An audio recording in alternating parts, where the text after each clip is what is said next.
Malayalam Bigg Boss season 7 live updation നോക്കാം. ലൈവിൽ ഇപ്പോൾ അനുമോൾക്കും ശൈത്യയ്ക്കും നല്ലൊരു പണി കിട്ടാനുള്ള ചാൻസാണ് കാണുന്നത്. കാരണം ഇന്നലെ മുതൽ തുടങ്ങിയൊരു പ്രോബ്ലമാണ് അനുമോളും ജിസേലും തമ്മിൽ. അതായത് അനുമോൾ പറയുന്നത് ജിസേൽ മേക്കപ്പ് യൂസ് ചെയ്യുന്നുണ്ട് എന്നാണ്. എന്നാൽ അതിനുള്ളൊരു തെളിവും അനുമോളുടെ കയ്യിലില്ല.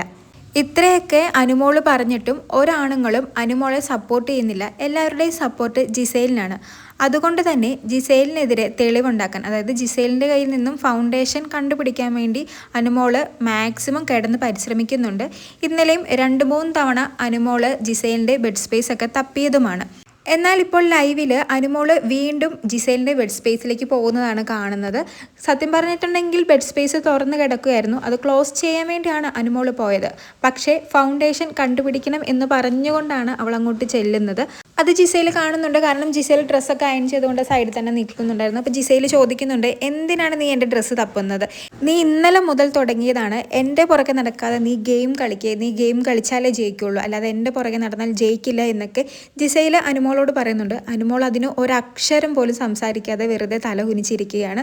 തൊട്ടടുത്ത് തന്നെ ആദില അന്നൂറ് ഇരിപ്പുണ്ടായിരുന്നു. അപ്പോൾ ജിസേൽ വന്ന് ആദിലയോട് ചോദിക്കുന്നുണ്ട്, ഇന്നലെ ഞാൻ നിന്നോട് ബാത്റൂം ഏരിയയിൽ വെച്ച് പറഞ്ഞതല്ലേ, നിനക്ക് അത് അനുമോളോട് പറയാൻ മേലായിരുന്നോ? അല്ലെങ്കിൽ അനുമോള് എൻ്റെ ബെഡ് സ്പേസിലേക്ക് പോയപ്പോൾ അലോ ചെയ്യാതിരുന്നുകൂടായിരുന്നോ എന്നൊക്കെ ആദിലയോട് ചോദിക്കുന്നുണ്ട്. അതിന് ആദില പറയുന്നത്, ഞാൻ ഇന്നലെ തന്നെ അനുവിനോട് പറഞ്ഞതാണ് നീ ഫൗണ്ടേഷൻ ഒന്നും യൂസ് ചെയ്തില്ല, ആര്യൻ്റെ ടിൻഡഡ് സൺസ്ക്രീനാണ് യൂസ് ചെയ്തത് എന്ന്. ഉടനെ അനുമോള് ആദിലയോട് പറയുന്നത്, ആര്യൻ്റെ കയ്യിൽ ഒരു സൺസ്ക്രീനേ ഉള്ളൂ, അത് ടിൻഡഡ് അല്ല, ഇവളുടെ ഫൗണ്ടേഷൻ ഉണ്ട് എന്ന് തന്നെ. അപ്പോൾ ആദില പറയുന്നത്, ഞാൻ ഇന്നലെ ആര്യനോട് ചോദിച്ചിരുന്നു, അപ്പോൾ അവൻ പറഞ്ഞു അവൻ്റെ 2 സൺസ്ക്രീൻ ഉണ്ട്, ഒന്ന് ടിൻഡഡ് ആണെന്ന് അവൻ സമ്മതിച്ചു എന്ന് പറയുന്നുണ്ട്. പക്ഷെ അനുമോൾ അത് സമ്മതിക്കുന്നില്ല. അനുമോൾ ഇപ്പോഴും ഉറപ്പിച്ച് തന്നെ പറയുന്നത് ജിസേലിൻ്റെ കയ്യിൽ ഫൗണ്ടേഷൻ ഉണ്ട്, അവൾ അത് ഒളിപ്പിച്ച് വെച്ചിരിക്കുകയാണ് എന്ന് തന്നെയാണ്. അപ്പോഴേക്കും ഷാനവാസ് അങ്ങോട്ട് വരുന്നുണ്ട്. അപ്പം ക്യാപ്റ്റനോട് ജിസേൽ കംപ്ലൈൻറ്റും ചെയ്യുന്നുണ്ട്, അനുമോൾ അനുവാദമില്ലാതെ തൻ്റെ ബെഡ് സ്പേസ് തപ്പുന്നുണ്ട് എന്ന് പറയുന്നത്. ഷാനവാസ് അപ്പോൾ തന്നെ അനുവിന് താക്കീതും കൊടുക്കുന്നുണ്ട്. അവൾ ഉള്ളപ്പോൾ അവളുടെ ബെഡ് സ്പേസ് തപ്പുന്നതൊക്കെ ഓക്കെ, അവളില്ലാത്തപ്പോൾ അവളുടെ അനുവാദമില്ലാതെ എന്തെങ്കിലും തപ്പി എന്തെങ്കിലും സാധനം കാണാതെ പോയാൽ അത് നിൻ്റെ പേരിൽ വരും എന്ന് പറയുന്നുണ്ട്. അപ്പോഴേക്കും അനുമോൾ പറയുന്നത്, ഇവിടെ ഇത്രയും ക്യാമറ ഉണ്ടല്ലോ, ഞാൻ എന്തെങ്കിലും എടുത്തെങ്കിൽ ക്യാമറ കാണുമല്ലോ, അപ്പോൾ ബിഗ് ബോക്സ് പറയട്ടെ, അപ്പോൾ ഞാൻ സമ്മതിക്കാം എന്നൊക്കെ പറഞ്ഞ് അതിനും തർക്കിക്കുന്നുണ്ട്. എന്നിട്ട് ജിസേൽ കിച്ചണിലേക്ക് പോകുന്നുണ്ട്. കാരണം കിച്ചൺ ഡ്യൂട്ടിയാണ് ജിസേലിന്. അപ്പോഴേക്കിനും അനുവിൻ്റെ ബെസ്റ്റ് ഫ്രണ്ട്, അതായത് ഇപ്പം അനുവും ശൈത്യമാണല്ലോ ഒരൊറ്റക്കെട്ട്, അപ്പോൾ ശൈത്യ വരുന്നുണ്ട്.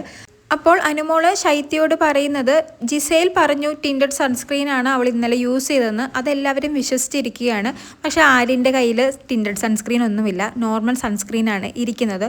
ജിസേൽ പറയുന്നത് കള്ളമാണെന്ന്. അതിന് ശൈത്യ പറയുന്നത് ദോസ്തുകളാണല്ലോ ആര്യനും ജിസേലും തമ്മിൽ, അതായിരിക്കും ആര്യൻ ചിലപ്പം ജിസേലിനെ സപ്പോർട്ട് ചെയ്യുന്നത് എന്ന്.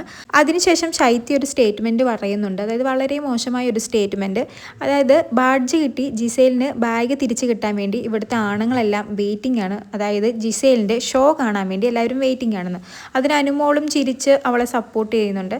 അതൊരു വളരെ മോശം സ്റ്റേറ്റ്മെൻറ്റായി തന്നെ തോന്നി. കൂടാതെ ഇന്നലെ അനുമോളും പറയുന്നുണ്ടായിരുന്നു, ഇവിടുത്തെ ആണുങ്ങളൊന്നും ജിസേൽ എന്ത് ചെയ്താലും ഒന്നും പറയുന്നില്ല, ആണുങ്ങളെയെല്ലാം മയക്കിയെടുത്ത് കയ്യിൽ വെച്ചിരിക്കുകയാണ് എന്ന് അനുമോൾ ഒരു സ്റ്റേറ്റ്മെൻറ്റ് പറഞ്ഞിരുന്നു. എന്തായാലും 2 പേർക്കും പണി കിട്ടാനുള്ളൊരു ചാൻസ് ഉണ്ട്. ജിസേൽ ചെയ്തത് ശരിയാണെന്നോ റൂൾ ബ്രേക്ക് ചെയ്തത് ശരിയാണെന്നോ അല്ലെങ്കിൽ ജിസേലിനെ ന്യായീകരിക്കുകയൊന്നും അല്ല. പക്ഷേ അങ്ങനെ ഒരു സ്റ്റേറ്റ്മെൻറ്റ് പറയാൻ പാടില്ലായിരുന്നു. ശൈത്യ ആണെങ്കിലും അനുമോളാണെങ്കിലും ആ ഒരു സ്റ്റേറ്റ്മെൻറ്റ് പറഞ്ഞത് വളരെ മോശമായി തന്നെ തോന്നി. എന്തായാലും ചിലപ്പോൾ വീക്കെൻഡ് എപ്പിസോഡിൽ ലാലേട്ടൻ്റെ കയ്യിൽ നിന്ന് ജിസേലിനും അനുമോൾക്കും ശൈത്യയ്ക്കൊക്കെ പണി കിട്ടാൻ നല്ലൊരു ചാൻസ് ഉണ്ട്.